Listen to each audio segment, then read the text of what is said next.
Is a presentation of the Oklahoma Sports Network.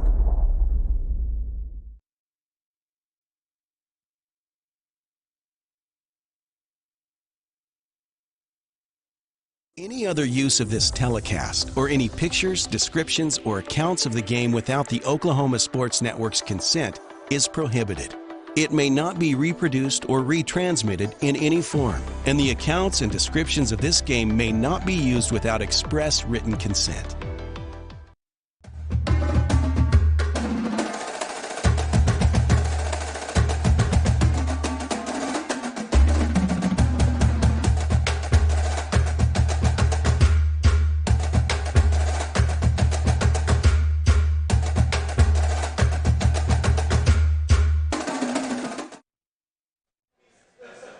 And good evening, everyone, and welcome to another edition of the Mid-Del Sports Report on the Oklahoma Sports Network. Happy to be with you here at Buffalo Wild Wings in Del City. Remember, you can support your favorite Mid-Del Spring sports team here at the Buffalo Wild Wings in Del City between now and May 17th. So we got 9 more days of it. And, of course, you can show them your the team card or the team letter, basically, that goes with it between or in those next 9 days. And that team will receive 10% of your proceeds, but also come to Buffalo Wild Wings for the NBA playoffs. The Thunder doing well so far. We got a game tonight. And, of course, Major League Baseball and several other sports going on right now. At some point we'll have the OU softball. We'll have the college baseball postseason. OU and OSU figured to do well there. So a lot to look forward to Buffalo Wild Wings. And also come by for the limited time they have that honey garlic dipping sauce for their wings. It's really good. Also, we want to thank Tooney Buys Houses. We buy homes in any condition. If you or somebody you know needs to sell a home for any reason, please call us today for a cash offer at 405-931-3046. Okay, we celebrate state champions here at the Mid-Del Sports Report, and we have one with us right now. First, we have Carl Albert girls tennis coach Luke Mosher. Is that how you pronounce your name? Yes, sir. All right, and his daughter, Georgia's. Let's get that on the shot there. And Georgia, congratulations. You won, was it the number 2 singles? Is that what it's called? Yes, sir. Okay, so let's go over a few things here. Coach Mosher, how long you been the girls tennis coach? I have been coaching girls since, I believe, 8 years now, and I've been the head 6, I think, head girls. I was an assistant for a couple of years. Okay. And then took over the head after that. Okay, and Georgia, did your dad coach have anything to do with you getting into tennis, or were you already into tennis? Yes, when he started coaching, I started doing like summer camps. And then when I got into middle school, that's when I started playing for Coach Mays and playing school ball. Which we had you on last week talking about Coach Mays and how he brings people into the program. And, Coach, what made you get interested in coaching tennis? Well, truthfully, it was spending more time with my family because I had coached baseball with Coach Dozier for a long time. And then when he decided to retire, I figured it was a good moment to kind of look at what else was out there. And so I thought tennis might be a little less time than baseball, and I could see my kids because they were kind of getting an age that they were starting sports and starting a lot of stuff. So, but then when I went over to tennis, I realized, well, it's a lot of time too. Yeah. But I played a little bit in high school and then on after that. So I kind of I knew about tennis and all of it, but it just was something that grew on me, and I love it now. Well, it worked out for you because here she is. I mean, I'm sure you got to spend a lot of time with her after school these last 4 years or so. We have, for sure. Any other kids that are playing tennis or doing something else? Well, my youngest one, she played for Coach Mays over the last 2 summers, and she's only 8, so she's just kind of starting out. Well, it's a good age to start. Yeah. And then my middle school one, I've been trying to get her out for the last 3 years, and she grew up going to the summer camps as well, but she did track. But I think seeing Georgia's success and the competitiveness, because she's a big-time competitor, so she's kind of thinking about trying it out now, but she'll be a freshman next year. So we'll see over the summer if that's something she really wants to do or not. Okay, 3 girls. Yes. Got a lot of fun. Oh, yeah. All right, let's show some pictures real quick, and then we're going to talk more to Georgia about her win. So first, here's a team pick. Don't know when that took place, but was that around last past weekend, or are you able to recognize around what time that was? Yes, that was after we had done all the team stuff. So you can see the one doubles with their third place medals there, and they worked really hard for those. So that was after it was all done this weekend. Okay, let's get to the next picture here. And I think is that Georgia with some of the coaches? Yes, that's Georgia with the coaches there, and with Coach Mays. Coach Mays is the one that really kind of took her on as her coach, because I'm just too nervous. Yeah, well, we're going to talk about that. Okay, and then this is a picture kind of showing the moment there that she finished atop the mountain and got to hold the bracket. So, Georgia, talk about this bracket you're holding. How many matches did you win this past weekend? I had to win 4. You won 4. What can you tell us about? Was it 2 on Friday, 2 on Saturday? So you play 2 for sure on Friday, and if you win 1, then you'll play on Saturday. But what happens is if you win 1 and lose 1, you'll play first thing Saturday, and if you win that one, then you have 2 more matches. 2 more matches. So you can play up to 5 matches this tournament. But if you lose 2, then you're out of the tournament. Okay, so it's double elimination. Yes. But you played, it only took you 4. Yes, because I won every single one, so I didn't go backwards.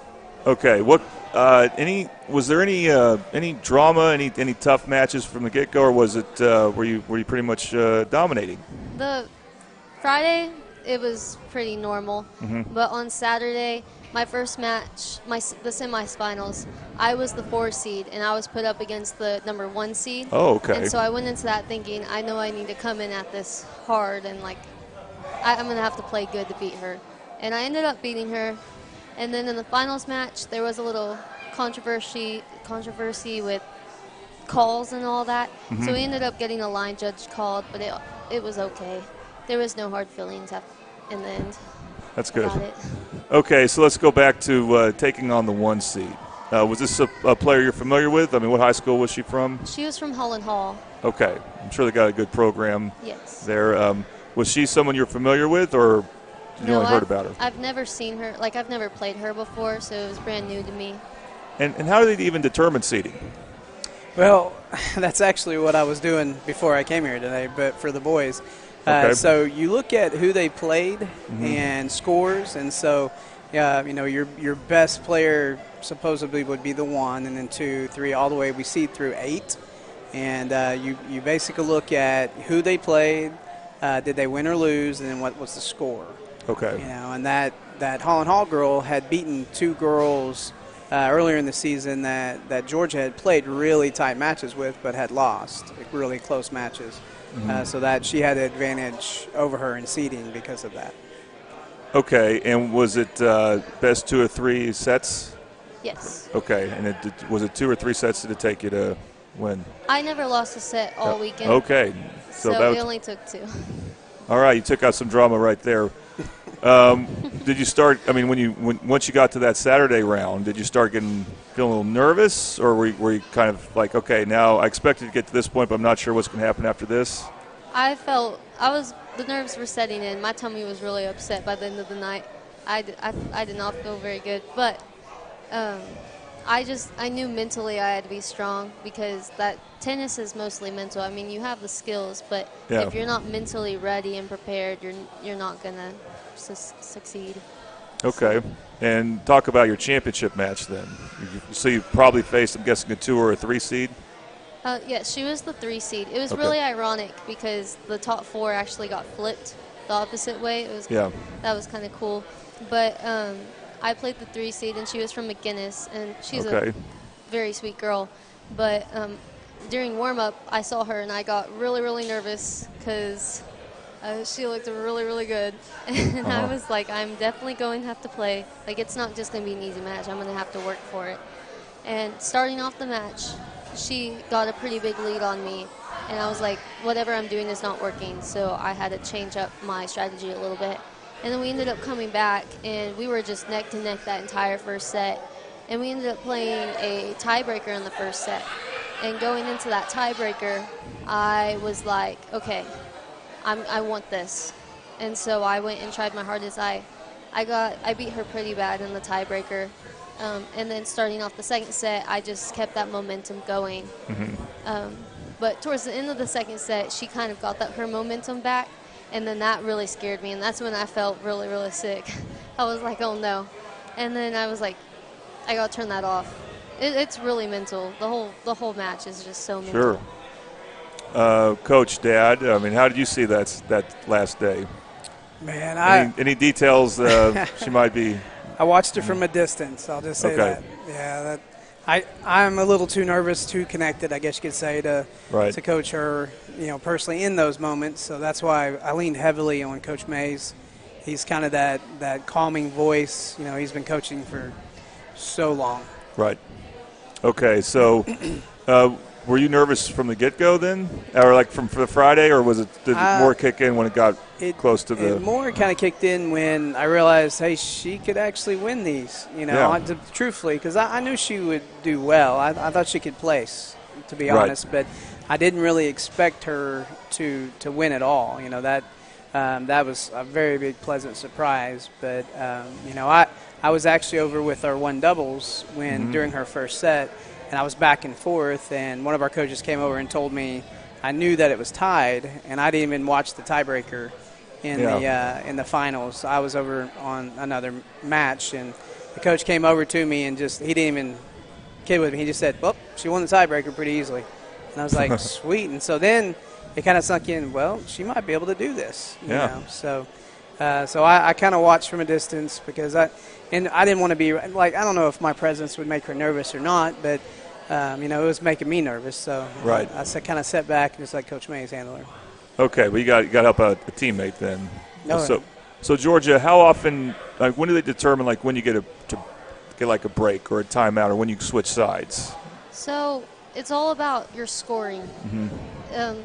You get to so you switch sides on odd numbers. So how it goes is in a match you have sets, 2 out of 3 sets, and each set you have to win 6 games first, but you have to win by 2. Right. So I could win 6-4, but if they get 5, I have to win 7-5. But if it gets 6-all, that's when you go to a tiebreaker, and that's a 7-point tiebreaker. And so it's just 7 points. It's not games anymore. It's very confusing. But you have to win 2 out of 3, so you have to be the first one to win 2 sets to 6. Right. I know that part I guess. The other is everything else. But when you get a chance to kind of sit down and take a break, what are you doing? Like, what are you talking to a coach? I'm praying. Praying? Yeah. Well, the coach will come occasionally, but sometimes they don't think I need help, and so they'll just let me sit. And I usually just take a sip of my water and I pray. I also have a towel, and I definitely use that towel a lot. It comes in handy because I sweat. Sure. And I may have asked this. I know I asked this last week, but what year are you? I'm a junior. Junior. Okay. So how did you finish last year? I played 1 singles last year and I finished 8th. Okay. So what was that feeling like then? Because you've been through tennis for so long, obviously since middle school. When you realized you came out on top, because as you and your dad are describing it, you weren't sure, heading into the day. You didn't know if you'd be the best on the court, and once you found out you were, I mean, what was that moment like?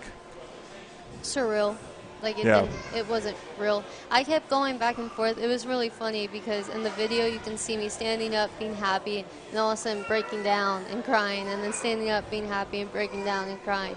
It was just like my emotions were all over the place. Like, I couldn't believe it. Yeah. Well, Coach, that had to be a good reunion once you got to talk to her. Oh, man, it was awesome. She she hugged and told the other girl congrats, and then our girls just swarmed her. And so I just kind of took a step back and watched it, and then she turned and looked at me, and then she came and jumped in my arms, and that was one of those moments that, honestly, I'll remember for the rest of my life. Yeah, and the thing is, by doing it as a junior, you get to go for it again next year. You probably don't want to think about that yet, but so I know I believe you play another sport, correct? Yes, okay. I swim. Swim, okay. So what's the off-season going to look like in the summer? What do you think you'll be doing as far as anything with athletics, or are you going to focus on something else? In summer, I'll be working a job, but I'll be swimming in the mornings, and then after swim, I'll go to tennis. Okay, I hope you get enough to eat then. That's a lot of calories it sounds like you're burning.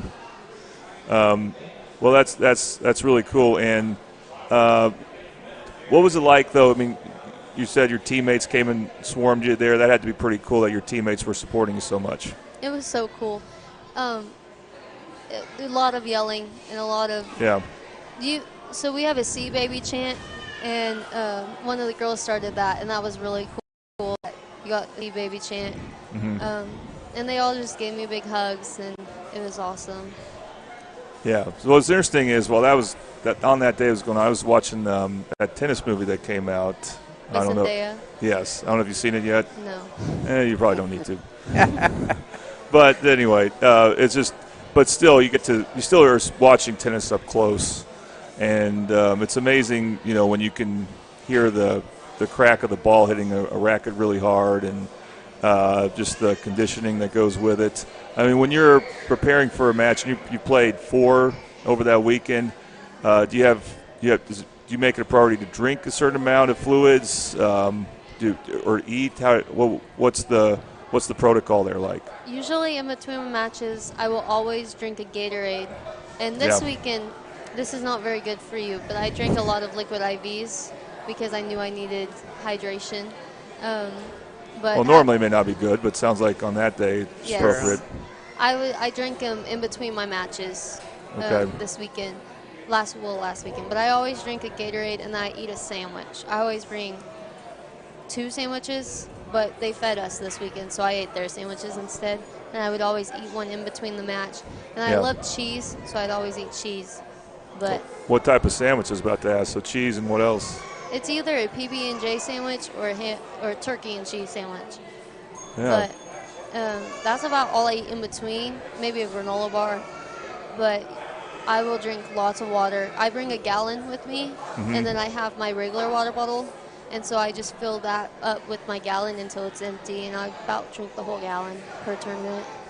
Very good, Coach. What do the coaches tell the players with that? Does kind of just choose your own thing, or do you recommend anything specific?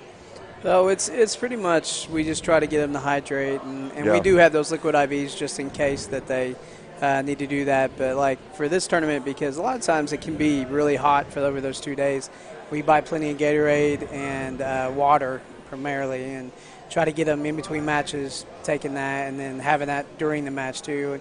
And we really want them to take drinks when they do the switchovers every time, just to stay hydrated during that. But we don't tell them, hey, you got to eat this, you got to drink this. But most of our girls have played long enough and also play other sports, so nutrition's a big deal for those competitors that know, okay, I got to fuel myself and I got to stay hydrated to be able to do my best. Very good. Oh, and I didn't ask what time of day were these 2 matches on Saturday? Were they right in the afternoon with the sun out? Or? There's a rain delay. Okay, yeah. So my first match was supposed to be at 12:30, but we didn't end up playing until like 3:30, and that was when my second match was supposed to start. So I ended up playing my second match around 6:30, and it didn't end until like almost 10 o'clock. So it was dark outside by the time I finished. So it was about 3 hours. Wow. So it wasn't. Maybe for that, at least the championship one, it wasn't that hot, I'm assuming. It wasn't that hot, but it was definitely hard to see because it's dark outside and your only lights are the ones that are above you. So it was harder to focus. All right. Well, Coach, I mean, what can you say about your daughter? I know you know her so much better than a normal coach would know his pupil. I do. But, she, I gave this stuff to all the girls during regionals, and one of the things I gave her was a brick wall, and that had a couple different symbols for it because she's always consistent. She's just always been consistent. She always goes out and gives 100% every single time out. It didn't matter what she's doing, and she strives for the best. But like in tennis, her style is just get the ball back, and get the ball back, and then put different angles, different things like that. So that kind of was the whole brick wall symbol, because that there's something to say about being able to just hit another ball. And she'll stay out there as long as she can. She'll play 3-4 hour matches to beat somebody if she can, because she's not afraid just to hit another ball. And that's one of her biggest attributes as far as tennis goes. And the other, like I said, she's very consistent in what she does. And I think we counted in the semifinal match, she only mishit 4 balls the whole match. So that's being consistent right there. And then you know, she just goes out and she just tries so hard in everything she does. You know, in swim, when she played volleyball back in the day, and then as well as tennis. All right, Georgia, so do you have any specific goals for next year, or do you think you might move to one as the one singles, or you want to do doubles, or what are you thinking about for next year? Definitely staying in singles, but I'm not sure what we'll play yet. We'll see by like who comes in and steps up and all that, with Riley leaving because she's our senior this year. But my goal this year was just to get on the podium, and I overachieved that. So I have you no raised idea the bar. I have no idea what I want to do next year. Try for the same, I guess, but just play the best I can. All right. Well, it's so good to have you on and talk to you about this. Like I said at the beginning of this broadcast, we want to recognize state champions. So what we have so far with that is Carl Albert this school year, Carl Albert football, Carl Albert boys swim, so maybe girls swim next year. Midwest City boys basketball, and 2 Del City wrestlers nicknamed Debo and Dagger, and now we have Miss Mosher. So glad we can add you to the list. And once again, congratulations. Thank you for telling us that. That sounds like you've been on quite a journey. So, and Coach, thanks for coming on and thanks for having us. Talking about it as well. All right, if you want to support Carl Albert Tennis, let's show you one more time, one more time because we did last week, their team card. All right. And they are Team F, and that's between now and May 17th. So that's 9 more days at this Buffalo Wild Wings location. Anything you buy, you just show them this card, say you're with Team F, and Carl Albert boys and girls tennis will get 10% of the proceeds.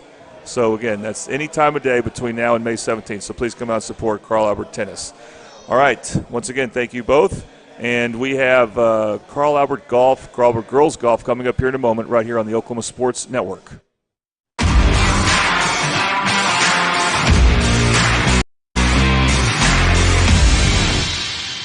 Have you ever seen an insurance commercial and ask yourself, are they really telling me the truth? Well, guess what? They're not. Somebody runs a red light, and you think all of a sudden their insurance company's going to be all neighborly about it? Insurance companies aren't in the business of saving you money. They're in the business of keeping your money. So remember, save our number in your phone so when tragedy strikes, call Rob and Will. When it comes to your home, you need someone that you can trust to keep it safe and protected for you and your family.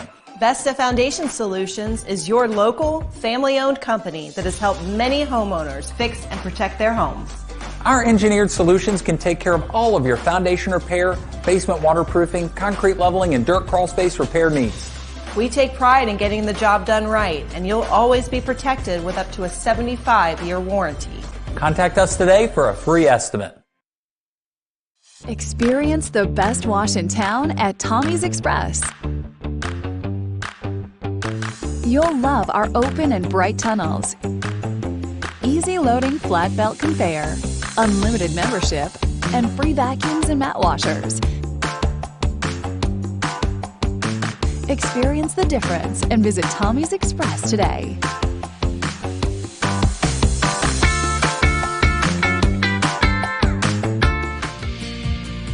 Red Plains Plumbing has been offering reliable commercial and residential services to the OKC metro area for over a decade. From new construction and remodeling to residential repair, they can handle jobs of all sizes.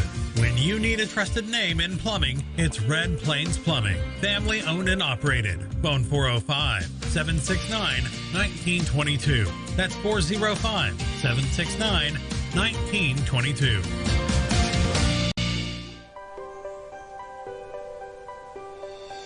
If you've lived in Oklahoma long enough, you'll know that we get extreme weather. With that extreme weather comes hail damage to your roof and an insurance claim. When that happens, there's not a better company to deal with on your insurance claim than Cantrell Roofing and Construction. Since 1987, Cantrell Roofing and Construction has proven to be the best in the business. And always remember, got hail? Call Cantrell. Call them at 405-642-8558.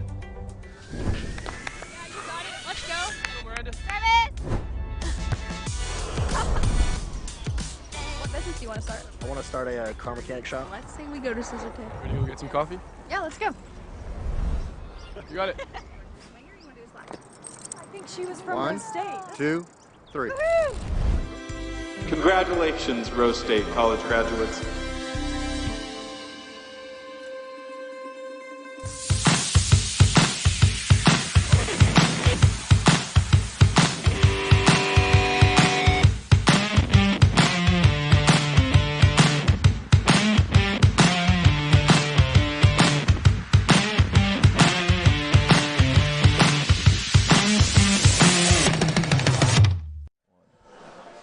All right, welcome back to the Mid-Del Sports Report on the Oklahoma Sports Network here at the Buffalo Wild Wings location in Del City.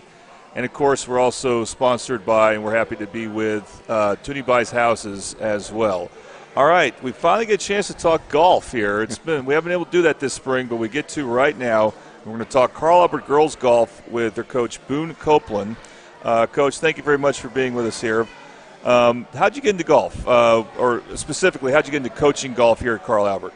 Well, this is my fourth year at Carl Albert. I came up here to coach football, and I'm assistant football coach as well. Right after the second year that I was here, there was a need for somebody to help both girls and boys in the golf because girls had suddenly gained a lot of interest, had a lot of players come out. So I kind of started out as just an assistant, but for the boys and girls as well. And then, after that, the next fall, the girls coach just retired at midterm, and so I took off with girls last year at second semester. Wow, right when they had their finest hour, too. Absolutely. You know, it's always in golf, it's always better to be lucky than good. So that was a great time to take over. Well, as they say, timing is everything. Are you like a diehard golfer on your own? Do you like to? Is that a hobby of yours? Yeah, I've been playing golf a long time. I always tell people for as long as I've been playing, I should be a lot better than I am. So, started playing golf, when I was real young. Gave it up for a long time. Started playing baseball, as a youngster, but have always enjoyed. Then I got back into it really, really heavily when I was in college, and. It's been a hobby, I enjoy going out and playing golf, and spending time out on the golf course is a great release. Did you ever get professional lessons, or you just kind of learn as you're going? Well, when I got back into golf when I was in college, I started running around with a bunch of guys on the golf team at Cameron University, and so. When I picked it back up, I always got a lot of tips from them, and my roommate was a golfer my senior year at Cameron, who was an All-American at the time. So that's about all the lessons I had. From Lawton, that's where I grew up. Oh, really? And it's where the Oklahoma Sports Network is based out of. Well, yeah, I originally am from Altus, but went to college at Cameron and then also coached at Lawton High and Lawton Eisenhower for several years. There you go. So, very familiar with that part of the woods. Okay, let's look at some pictures of some of your golfers here. Okay.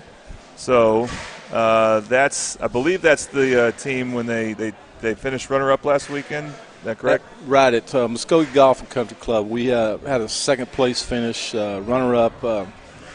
We're going into the second day. We were in third place behind McGinnis and Duncan. And we were able to overtake Duncan on the last day, really the last two holes of the tournament, to finish second. Muskogee got out a little too far in front of us the first day. We weren't able to run them down, but we were able to run Duncan down. That's interesting. Muskogee, they're like 6'8" in most sports, so I don't know how it works for golf, but it's always a little different with each sport. Right. Muskogee moved down to 5A in golf, girls golf this year, and that's what allowed them to host the tournament.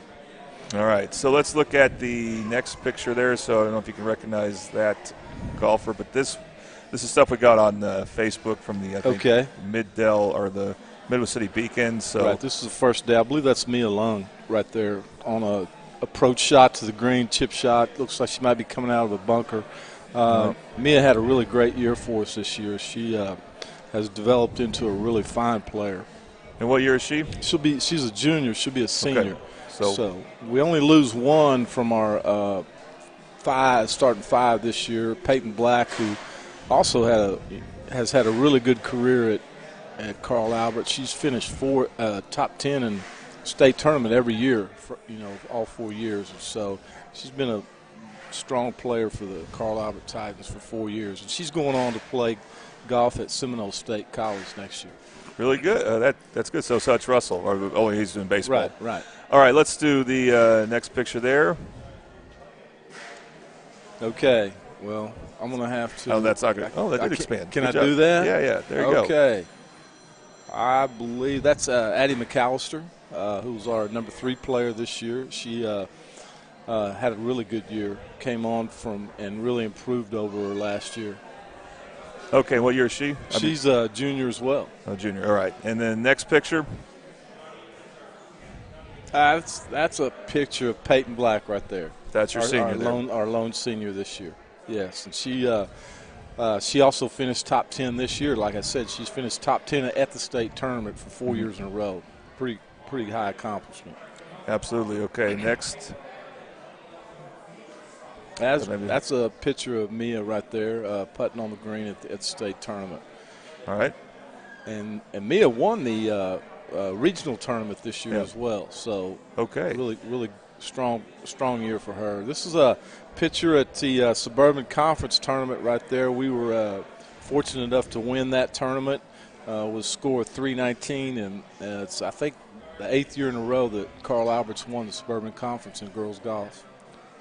So girls golf's been around for, you have a rough idea. I mean, I'm sure it's been several years by now. Several years. I don't know exactly how long they've had it at Carl Albert, but it's been, I know that Coach Corley coached them as well a few years back. Okay. And you said starting 5, so that's how it normally works for these state tournaments or tournaments in general for high school golf, is you pick your top 5 golfers? Yeah, you have go through a process. You have a qualifying stage to whoever's the top 5 makes up the team. And then when you go to a tournament, you all 5 play, and then you take the top 4 scores. You kick out the highest score and take the top 4. Okay, that's interesting. How many girls are in the program? This year we had 9 total girls. Last year we had 13. So I know at the middle school, I believe they had, I want to say 35 or 40 girls come out for golf this year. Wow! And I think they ended up, they cut it down to 12 or 15. So golf is becoming a little bit more popular over here, and so we're pretty excited about what's going on in the middle school as well. So when you have your 5 stars and you have basically the other four like alternates, and they may get to go to some other tournaments throughout the year, but just not. Right. We had to, obviously we take. Sometimes you take 6 to a tournament. Sometimes you have pretty good competition, and we had some really good competition for that 4 and 5 slot this year. So we took more than 5 players to a tournament, and then everybody got to play in our tournament. So they get to play, and everybody gets to play at a few tournaments as well. Okay, what's practice like then? First of all, where it's at, but then also does this really start up in January? Does it start? I mean, we're earlier, and how long is it normally? Well, it starts weather permitting. I guess it starts in January, and everybody always think, you've heard the saying, your worst day at the golf course is better than your best day at work. And so, it's not a grueling process, but it's a lot of hard work that goes into it. We have to, but we're out there in January, so we're out there on some cold days. And spring golf, you are catching some pretty cool weather there in March and early April. So it's not necessarily what you see on TV every day. So, but it's still enjoyable to be out practicing golf. And where's the golf course you go? We play at John Conrad in Midwest City. Okay. And they have a great practice facility there as well. You have a couple, 3 short game greens that we can practice on, and the putting green and the driving range. So it's a good setup for us. How much of practice for a player is devoted to driving or versus like putting? Well, that depends on how your game. But the game's played and won from 100 yards in, especially, and so you have to spend a lot of time on putting. And sometimes that's difficult because that's a boring part. Everybody wants to get that driver out, right, see how far you can hit it. But you got to learn how to score. Golf's a scoring game. Right. So is it pretty structured, or do you where you have to give players instructions on what you want them to do, or you kind of just drive a golf cart around and just kind of give them a pointer in there as they're doing. We don't drive golf carts around. Okay. There's a lot of walking involved with that. So, usually what we try to do is try to split up our time on amount of time on the driving range and amount of time on the putting green, and then an amount of time on the short range is what we call it, and then sometime we'll be out just playing 9 holes. So some days we go out and we'll qualify, play 9, and some days we'll stay right there around the clubhouse and work on the range and the putting green. You ever take them to Topgolf? No. It's my favorite thing to do for golf. Otherwise, I'm not really into the sport as much, but I love going there, so I thought I'd ask. Topgolf is a great thing. It's added a lot of popularity to golf because a lot of people can go there and just swing away as hard as they want and play some fun games with it. It's a really really cool deal.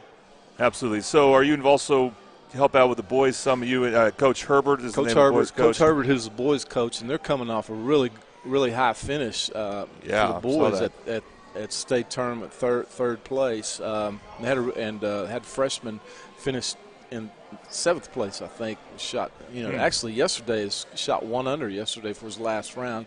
At regional state tournament, we usually try to help each other out. And so I spent the last 2 days down in Blanchard with the boys at the state tournament as well.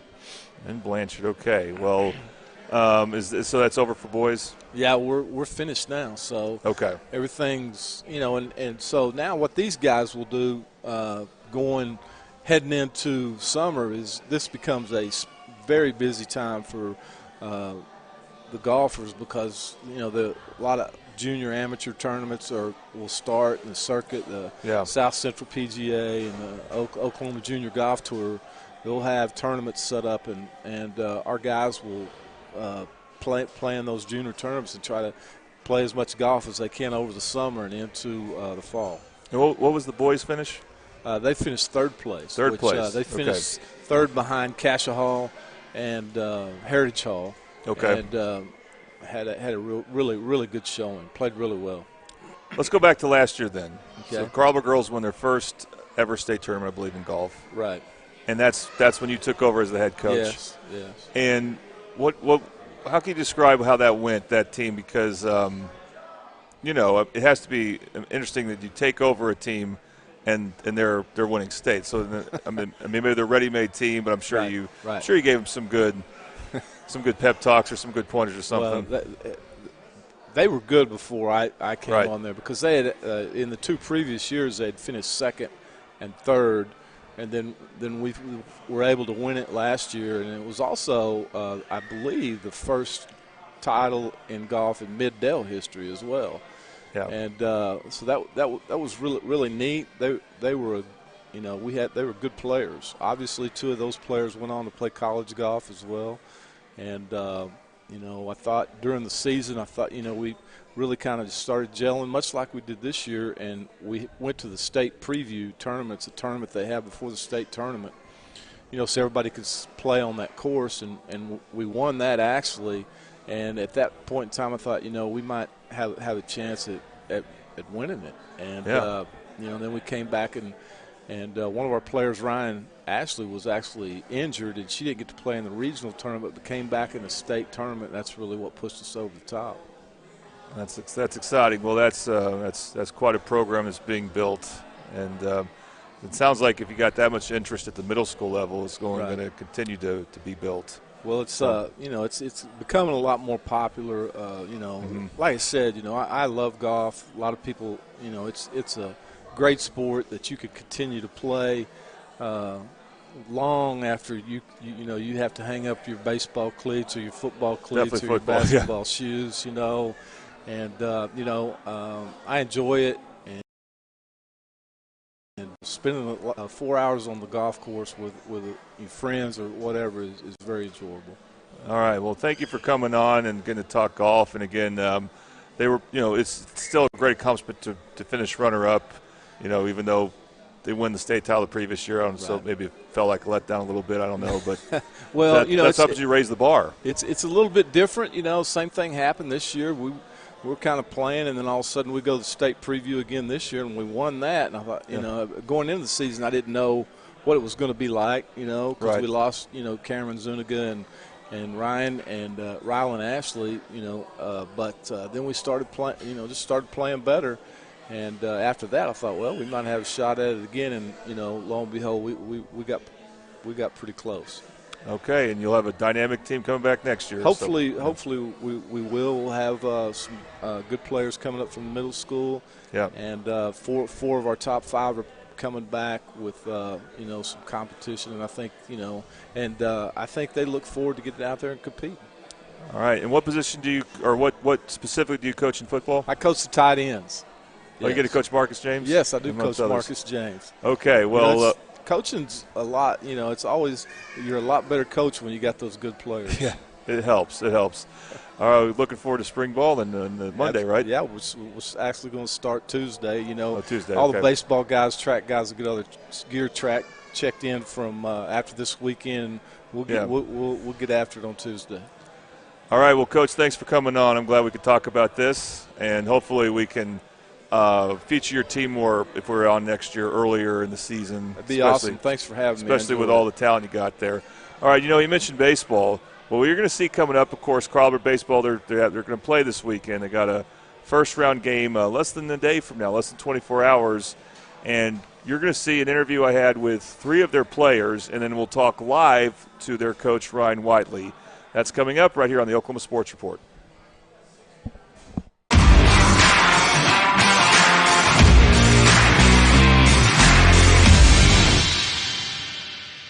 Have you ever seen an insurance commercial and ask yourself, are they really telling me the truth?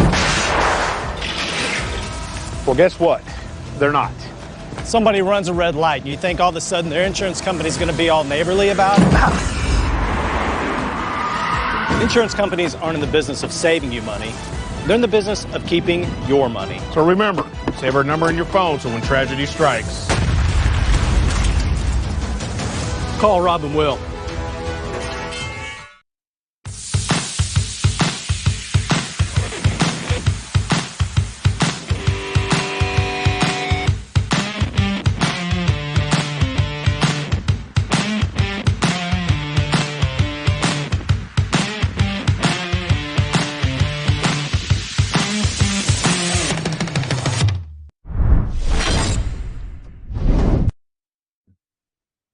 Okay, I get to be joined by Carl Albert, senior outfielder Mason Novotny.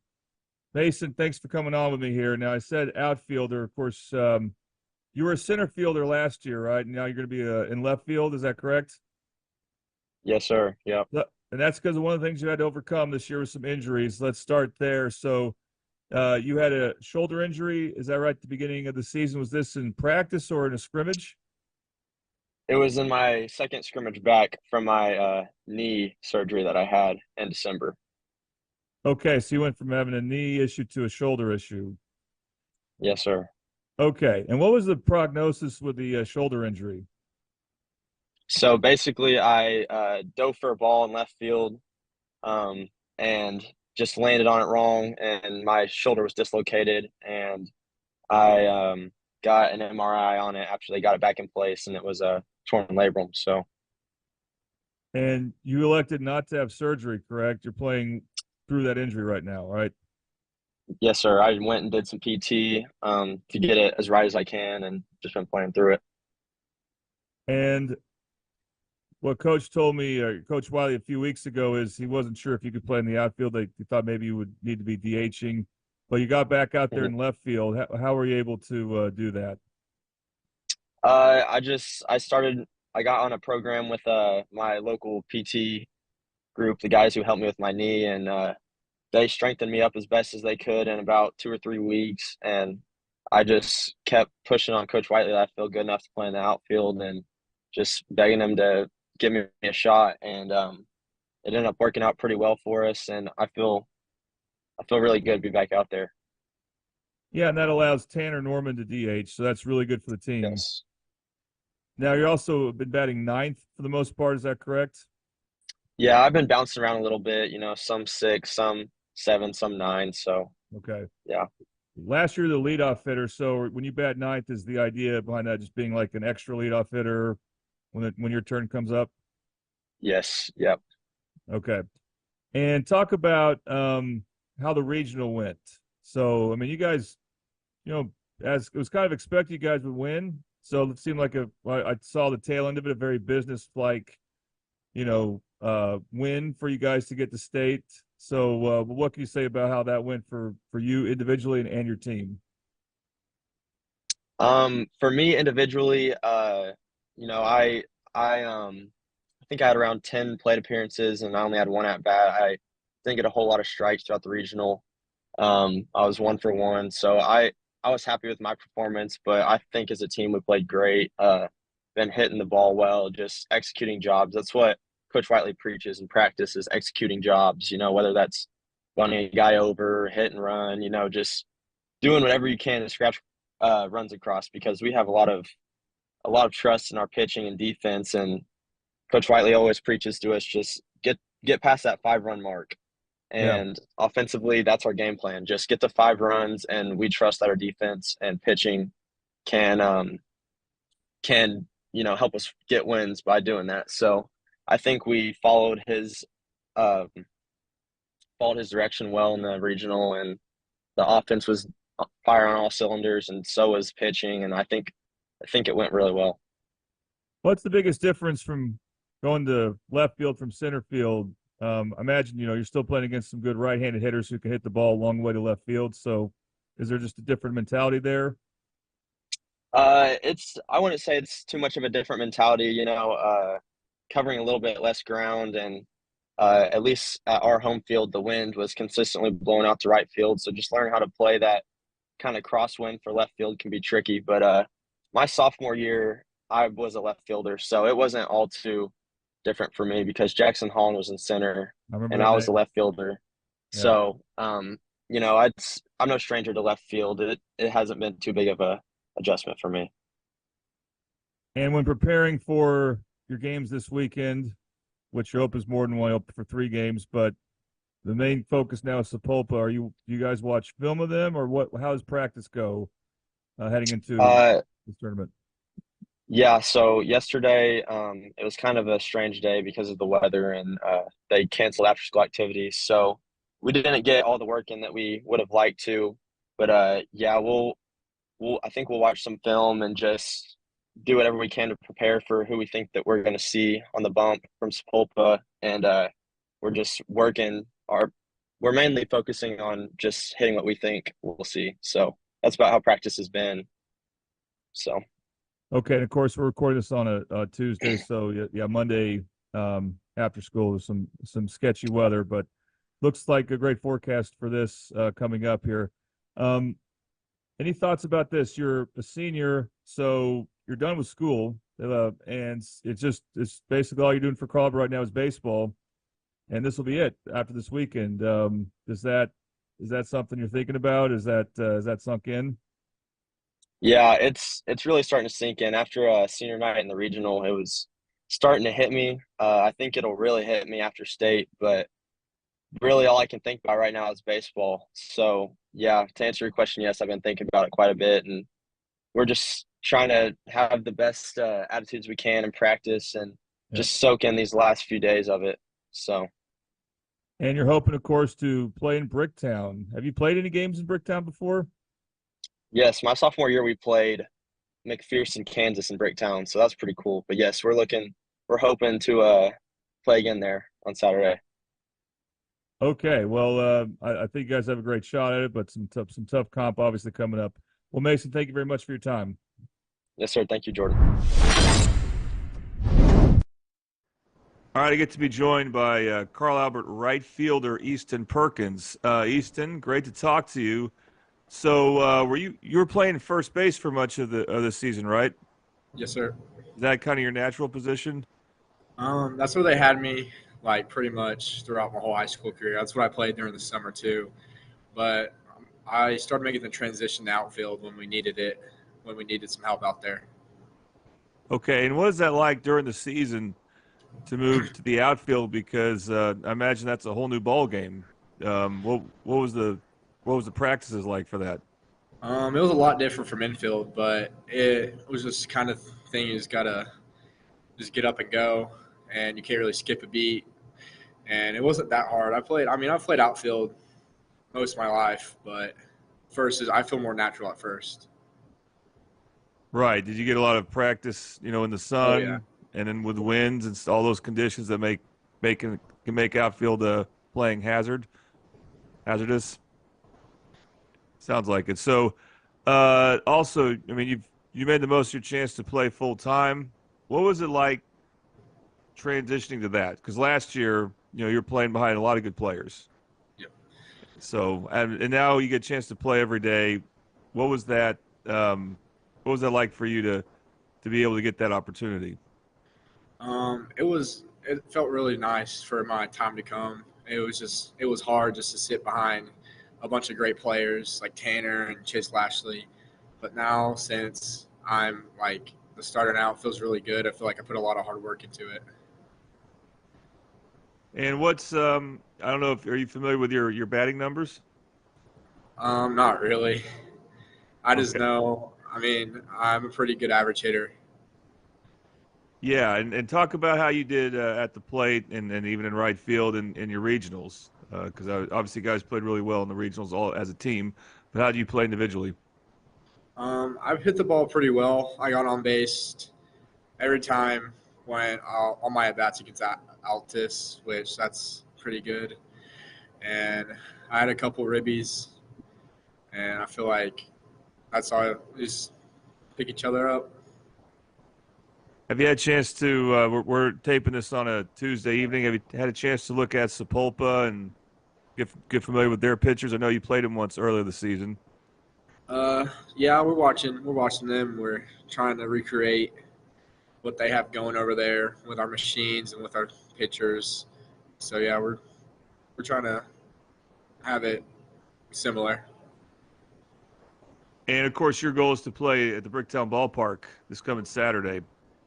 And I asked Mason Novotny earlier. He said you guys played there like last year. Do you remember playing there last year? Yeah, we played there sophomore year against McPherson. Okay, Kansas. sophomore year, yeah, 2 years ago. And what do you think of that experience? And then what do you think it was awesome. It was great. The field was super nice. It was a really fun game because McPherson's a really good ball team too. So it was really fun. Yeah, I wonder, Phil, if you have a chance to do that, if it'll feel different for you as far as, how being able to hit the ball that far. Does it feel like more spacious or something like that? But, of course, you got to get there first. So what are some important things that Coach Wiley's emphasizing for you guys to be successful over at Edmond Santa Fe, where they have the quarterfinals and semifinals? Just the offense we have going, just like lead off man on, move them over, then score them. We're trying to preach that, and then Coach He's really preaching pitching and defense. That's two things that's gonna. If we can get pitching and defense, we're gonna beat a lot of teams. Yeah, definitely, absolutely. Okay, well, there are 2 Eastons in the senior class. I know I may have asked you a similar question for football when there were 3 Eastons. But do you go by Easton, or does Easton Harless go by Easton, or do you both go by different names? I usually go by Perk, just slash my middle name or my last name in half, and he usually goes by either Harless or Easton. All right, and what are your plans coming up to high school? Because you're already done with school as a senior, and you just got a little bit more to do for Carl Albert here. Yep. Hopefully go play baseball at the next level. Either it's at Rose or Murray State. Okay, I hope you're able to do that. Well, again, like I said a moment ago, you're done with high school. You just got to get ready to go do one last thing for Carl Albert, and that's this weekend. Is it kind of sunk in for you that this is it for you as far as being a Carl Albert Titan? Not really. I mean, just trying to take it one day at a time, not trying to look too far, just till that hopefully the last dog pile is when it hits me on the bus ride back. Definitely. All right. Well, we hope you have that dog pile, Easton. Thank you very much for your time. Thank you. And now I get to be joined by Carl Albert Senior slugger and DH Tanner Norman. Now, Tanner, great to be on with you here. I said you're DH. Are you able to play first base now? So I'm fully cleared now, so we'll just see what happens in the state tournament. Okay. And I know you've been injured for a bit here with, I believe it's a shoulder injury. Was that Yes, from sir. football? Yes, I tore my labrum in week 10 against Piedmont. Week 10, but you played out the playoffs. And then how long did it take before you could start swinging a bat? I could swing with the tear, and then I had my surgery on January 9th. And then I believe about 2.5 months, I started swinging with a brace, and then I got rid of the brace, I think, at 3 months, 3.5. Okay, so that was sometime in April? Yes. Okay, what was that like then? Getting adjusted to first the surgery, and then you mentioned the brace. Was it a little bit of a mental hurdle, physical hurdle to get back to your usual self at bat?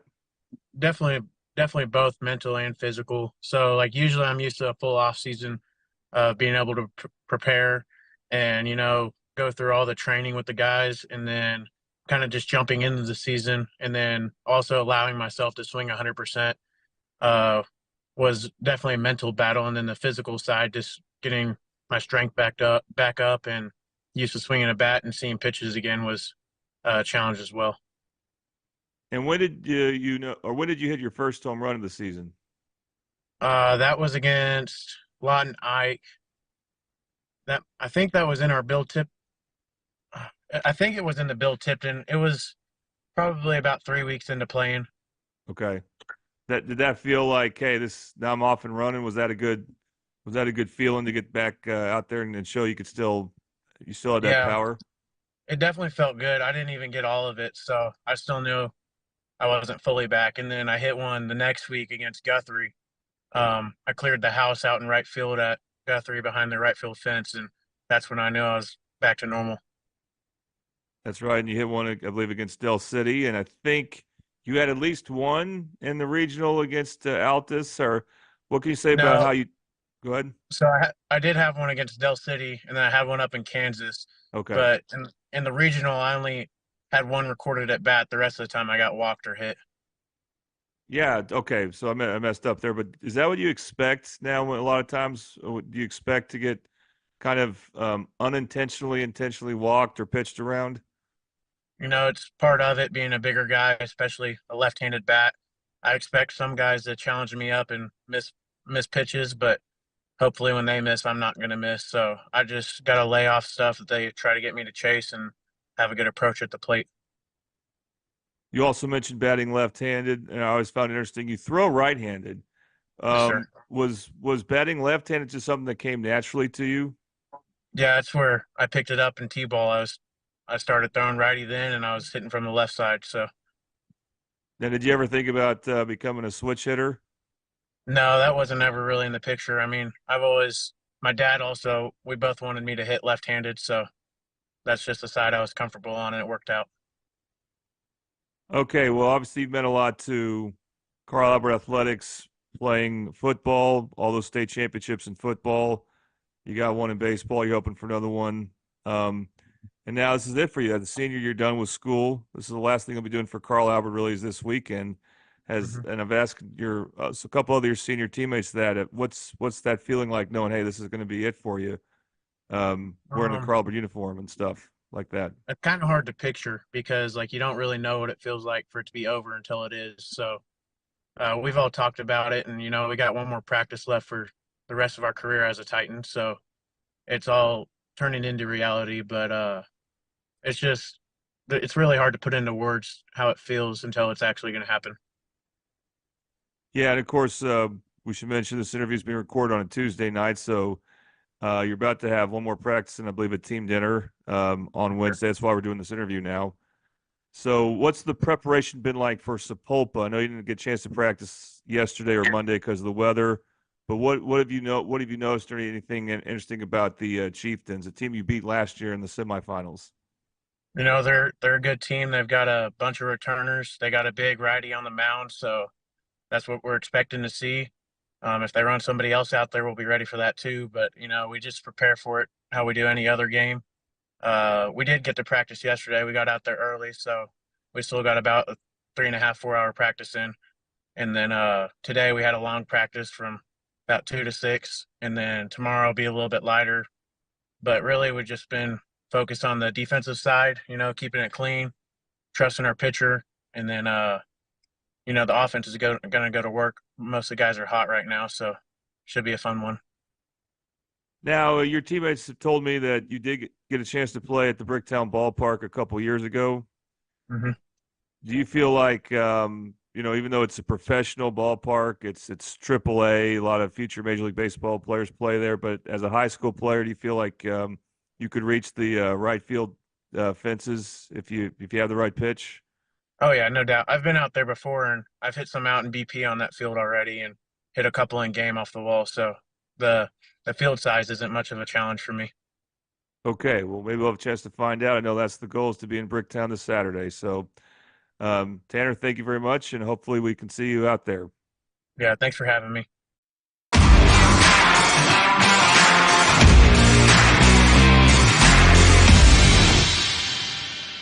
College is more than just going to class. College is a journey. It's meeting new people and making new friendships that will last a lifetime. It's learning from professors who care about you and your success, and finding out it can be really fun and rewarding. It's discovering that thing you want to do for the rest of your life. Cameron University is all about helping you grow and succeed, because your success is our success.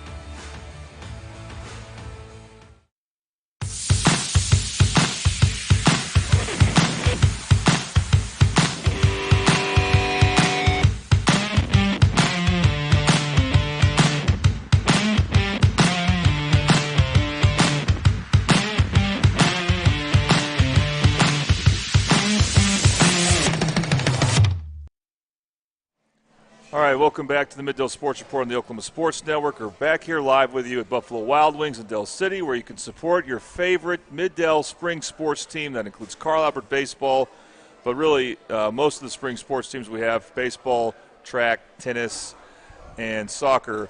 And, of course, you show them the team card or whatever the team letter is, and that team gets 10% of the proceeds. This is going to last until May 17th, so we've got 9 more days left for this here. We're also brought to you by Toonie Buys Houses. Toonie Buys Houses, based out of Midwest City. We buy homes in any condition. If you or someone you know needs to sell a home for any reason, please call us today for a cash offer, 405-931-3046. Okay, I get to talk Carl Albert Baseball with their head coach, Ryan Whiteley. And Carl Albert made state again over the weekend. Coach, I think you guys have made state every year since 2016 is what I got. I don't know if you know how many years straight it's been. Yeah, I think that was the last time they missed it, was 2016 spring. Yeah, of course, not counting 2020. Right. And I appreciate your flexibility coming on. We had so many Carl Albert sports on last week. We went the full 90 minutes. And so it was like, it's going to be hard to get everyone on because there's a lot of competitive Carl Albert teams at that point. And so I was like, I was so sure you guys would make state. And I know you don't want to take anything for granted, but how confident were you? I mean, that's part of winning district. You get a little bit more favorable seating as well, but how confident were you heading into your regional? I think we were pretty confident. I think our kids were playing well at that time, and I think the confidence was high. But, the message all week going through the regional week was, guys, it's playoff baseball, and, everybody's 0-0 now. So, I told them, I said, hey, congratulations on your 34-6 regular season, but that means nothing anymore. So, right. But I thought the kids played well, and we just kind of had to preach that through them, over and over and over again. And, especially in baseball, and you get into a playoff game, anything can happen. Did anyone surprise you or play exceptionally well? It sounded like when I talked to players like Tanner and I think maybe also Easton Perkins, they were like, we didn't have very many at-bats because when you draw a walk or you sacrifice, it's not an at-bat. So it kind of sounded like it was, it was basically they just took advantage of what the pitchers were doing. Did anyone in particular stand out in these, particularly in the 2 games against Altus? Old Jordan Hawkins got him a home run. Oh, good. That was nice to see. Little young sophomore That'll infielder. give you some hope for next year. Yeah. Yeah. So that was good. But no, I mean, I thought all of our guys played well. You know, Yeah. I mean, again, in this time of the season, we talk about it again all the time. Is your individual performance doesn't matter. So. Right. We really don't focus on individual performances at this time, and I mean we're strictly based on the team, and the only result that matters is the win at the end. And so you guys have so many seniors, and they got done with school. I think it was last Tuesday. So I don't know if there's that. Are they able to spend some more time around the clubhouse for practice and stuff like that? I mean, that's got to be kind of nice for them. I don't know. I think our kids are still going strong in school. Okay. I've seen we've had our guys. I mean, I've seen most of our guys walking around the hallway. You know, we got some of those kids are doing concurrent stuff like that. But I think maybe that's why I got confused there. Yeah, I think they're still hooked up. So what's interesting about the state tournament this year is, of course, you're playing the first game. This year, so you're playing earlier in the day. It's closer by, so it's not like you would think about being in a hotel or anything like that. And it's the same half the bracket as you had last year, except now you're going to play Sapulpa in the first round, and then maybe Collinsville or the second round, and then Elgin was also in your half last year. But you know, what do you think about playing at Edmond Santa Fe and playing at 11 a.m. and all that? Well, I mean, Coach Webb at Santa Fe just sent all of us 5A coaches a picture of the field, and it's got me fired up. I mean, he's got it looking really good over there, and I'm excited about it. Obviously, we're excited to go play the state tournament no matter where it's at. I mean, we just want to go play and be a part of it. The 11 o'clock game will be a little different for us. We haven't done that here recently. But, you know, I mean, when you look at a positive on that side of it is, you know, your game's going to start on time. You know, you know exactly what time you're going to leave the school in the morning. You know what time you're going to take pregame. I mean, everything's going to run on time for us, and that's kind of a positive as far as playing the first game right out the gate. And we know it's going to start on time in part because the weather looks pretty good this weekend, so that's good. There was some uncertainty with it, obviously, this past weekend. Pitching-wise, last year your starters where it went, and, of course, what was amazing is in the state tournament you had to make no pitching change in each game, which was just remarkable. But, you know, Cash Ferris, and then you went Sammy, and then Declan. And is it going to but I think Declan may have moved up as your number two pitcher. Is that what you're thinking about for this weekend? Yeah, I mean, I just think it's a matchup thing, I think, you know. Right. I mean, I really feel like last year we liked the matchup with Sammy in the semifinal game, and you know, I don't really think that, you know, that there was a clear number two guy and that we chose or anything like that. But I mean, you know, I think it's just going to go to if we get by tomorrow and we're fortunate enough to move on. It's just at that point you're just going to be going off a gut feeling. You know, you're just kind of go with your gut, and whatever it tells you to do, you just kind of do it. So can we say Cash is starting tomorrow? Yeah. Or is it okay? Yeah. But after that, just depends on how the opponent, how he feels. Okay. Well, I want to ask about I was Declan Murphy anyway, even though we don't know for sure if he'll pitch on Friday, if you guys win, of course. But what I find interesting is, you know, he did pitch your second game against Altus, of course. So obviously he was in a good position there, and we had his game against Guthrie where he pitched outstanding. And the interesting thing is, you know, he's continued to involve as a pitcher. You're using him in an important game. On the infield, he's now playing shortstop when he's not pitching a lot, you know, because Hutch has been your main guy the last 2 years, and obviously he's still really good. Right. But now you'd rather play him at second, Cash or Declan there. And then last year, of course, when you had him pitching, you were, at least in the postseason, you were DHing for him. And now, no matter what, he's going to bat leadoff for you, it would seem. So how has he evolved in those three areas, infield, leading off, and even pitching? Yeah, I mean, I think Declan was great last year, obviously. Yes. But I mean, when you look at him, I mean, he was a young sophomore last year, and I no doubt about it, he was a really good player for us and did a lot of really good stuff. And you just feel like this year, you know, as kids go through high school, you kind of see that just their bodies mature, and then they just kind of become, better players. And I mean, and Declan's become better. I mean, and like I said, he's been good since he's been around our program, but he just continues to get better and better. And he's really done a really good job in the infield for us. And obviously on the mound, we're gonna get good work from him there, because he's been good there for us for a couple years now. And does he play third when Sammy pitches, or? Yeah, that's what we've been doing. Yeah. Yeah. So third when Sammy pitches, shortstop Abraham Cash pitches, and then Mr. Randall and Hutch move around a little bit too. So, but I'm sure it's very nice to have that. You're confident that they can change positions. It's no big deal to them. Yeah, I mean that's. Again with Declan, I mean early in the season it was just a conversation as far as. We thought about moving him and trying him at first. We thought about he played some outfield for us last year. We thought about that, and just kind of just having those conversations with your guys and just saying like, hey, where are you comfortable? Where you comfortable at? Is for really, I mean, defensively, you want your guys to be comfortable before you just move them somewhere. But he said that and I've never really seen Declan play third, but he said he played third a lot on his summer team, and. So we moved him over there and looked at it, and he looked good there. So I thought that was a pretty easy move for him whenever Sammy was pitching, just to slide him over. And I asked Mason Novotny about this. It was a big deal that he really wanted to come out and play the outfield, which allows you to DH Tanner.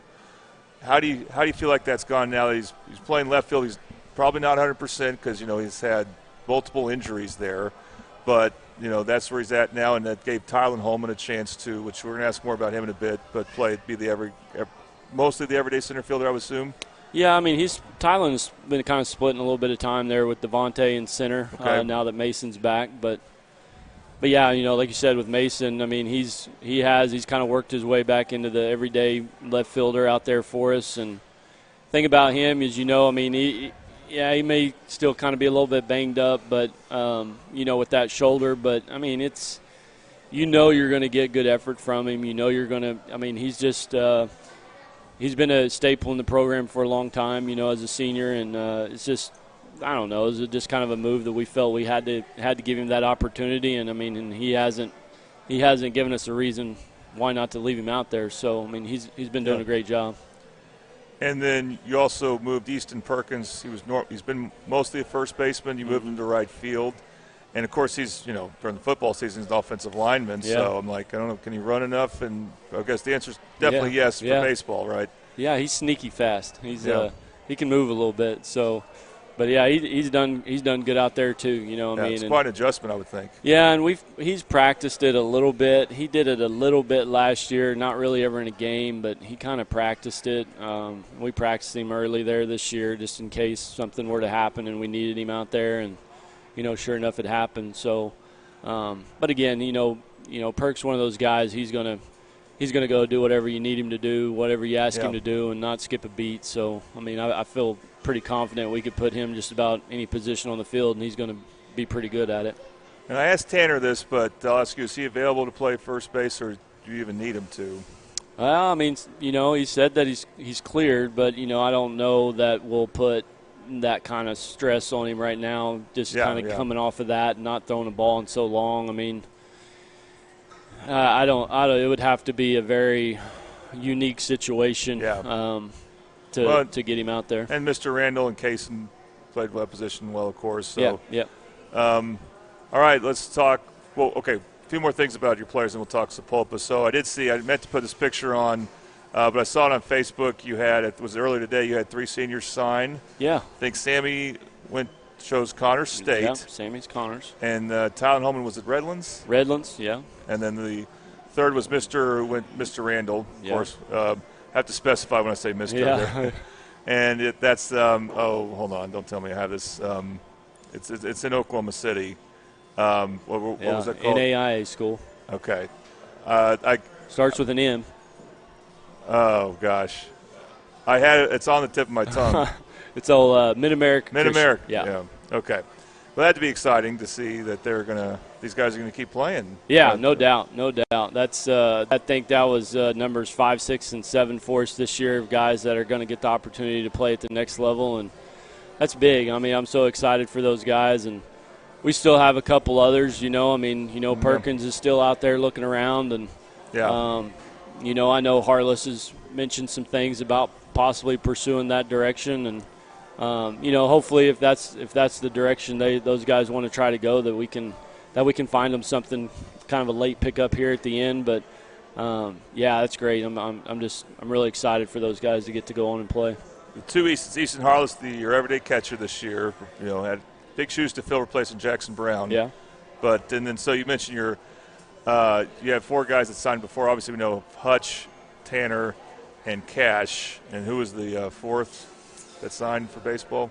Oh. There's so many seniors. I know. I know. Now you got me thinking about it.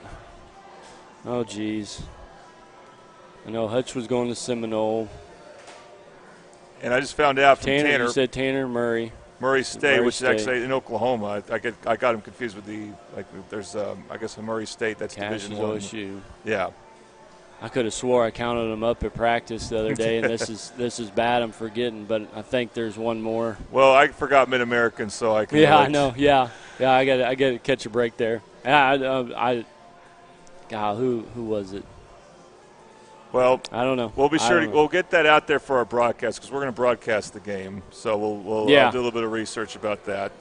But Sapulpa, your first round matchup, I know you're not going to look past them. We've got some interesting possibilities ahead if you can beat them. But you did play him early in the year, and you played him in the semifinals last year. So you're somewhat familiar with him. What can you say about when you played him? I think it was on April 19th, and you beat him 6-5. And I know, probably a different pitching matchup what we're going to see tomorrow, so it's not that indicative. But still, what were some things you saw about the team that impressed you, or things you got to be ready for? I mean, they're obviously good. They're in the state tournament. I felt like really in that game that they played us really tough. When you go back, if you look at the box score of the game, I mean they have one bad inning there that we score 6, and all 6 of our runs come in one inning, which is obviously tough. But I mean they shut us down in the other innings, so they're going to be good. They're well coached. Coach Irvin does a great job over there with those guys, and obviously it'll be a different type of game. I mean, being a weekend game, neither team had their guys on the mound and stuff like that, but. Yeah, it'll be a little bit different game, but I mean, I definitely expect something to come down to the wire. It's going to be a real competitive game for us. Okay, and we will have it on the network tomorrow in any Carl Albert game. And if they make it to the championship game, we'll have the audio only stream, but we'll have the scoreboard up, so it won't just be audio only. And Coach, players have told me about how they got to play at Bricktown a couple years ago. I know that's the goal this year, obviously, because that's where they're going Saturday, or the championship games will be there Saturday. What do you think about that place? That'd be pretty fun. I would imagine to coach there when you did, and what's it like there? Yeah, we've always gone over to Bricktown and just kind of done the come over and play a regular season game type thing, and it's fun to do that. It's fun to go over there to that field and play. Obviously, if we were fortunate enough to get there on Saturday, I'm sure it'll feel a little bit different with the stakes that's riding on that game. But yeah, no, I mean it's a great venue. Obviously, when you get a couple high school teams out there, it's a great place to play a championship baseball game. So I mean we're excited about it. I mean, and again we have to not look obviously not look forward to that, but. We got to go one game at a time, and one inning at a time, really. But yeah, if that all works out and we get an opportunity to play there, that'd be great. It'd be exciting. Sure would. Okay, guys. So just to let you know what we have on tomorrow for state tournament baseball on the Oklahoma Sports Network. We will have at 11 a.m. Carl Albert taking on Sapulpa, and then that's at Edmond Santa Fe High School. Probably can't get off work for that very easily, so it's tough But if you have your phone, if you have a little bit of free time, definitely be sure to tune in.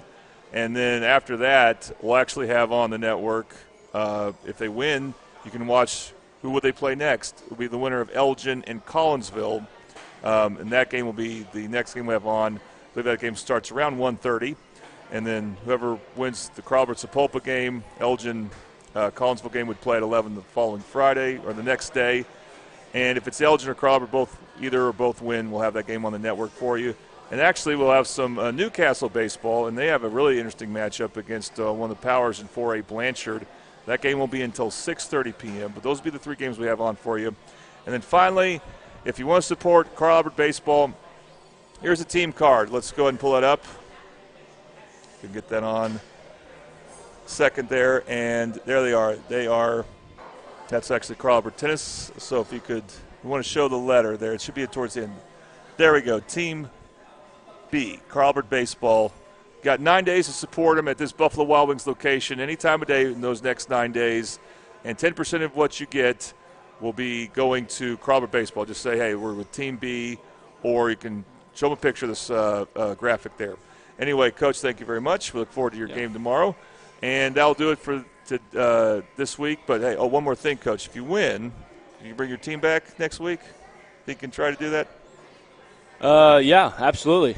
Yeah, we'll be here. If it's just a couple players, that'd be great. If it's the whole team, even better. Yeah. But that's the hope. Next week, we'll see how things go with track and baseball, and we hope to get some individual state champions in track from the 3 Middle schools, and maybe even Carl Albert baseball for that, is because when we have the chance to celebrate state champions, we want to do that, which we got to do earlier this episode with Carl Albert Tennis and Georgia Mosher, so congratulations to her as well. I want to thank Alicia Wooden and Amaya Robinson for helping out. And again, we hope to be back on next week with some state champions, the Middle Sports Report on the Oklahoma Sports Network.